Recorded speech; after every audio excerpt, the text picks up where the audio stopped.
Hi. So yes and no. So there are a lot of environmental factors that can affect someone's cycle. And if you get a bunch of people who have menstrual cycles together in the same environment, all of their cycles are likely going to be impacted, which would increase the probability that their cycles are going to get more similar. One of my awesome mutuals just made a video talking about this in the context of stress. However, there are two main reasons why I will continue to say that cycle syncing is a myth. The first is that even though environmental factors can impact cycles, they don't always, and they can do it differently depending on who you are and other things that are going on in your life and in your body. So just because you put 10 people who have menstrual cycles in the exact same environment does not mean that all of their cycles are going to be impacted in the same way. And number two is that when people talk about cycle syncing, the majority of the time, or every time that I've ever heard people talk about it, they are talking about one person has a dominant cycle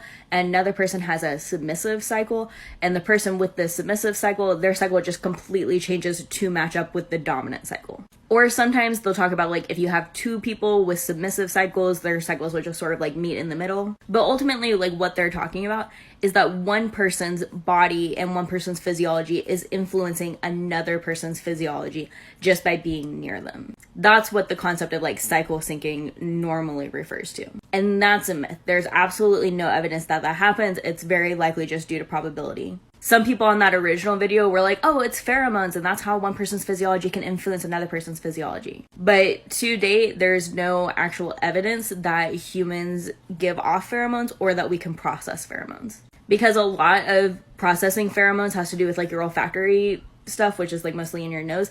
And most animals that do olfactory things have much more advanced olfactory systems than humans do. So maybe someday we'll find out that there is a way that one person's physiology could impact another person's physiology, but right now there's no reason to believe that's true. So the environment impacting your cycle, yeah, can totally happen. Being near another person who has a menstrual cycle impacting your cycle, no, cannot happen most likely.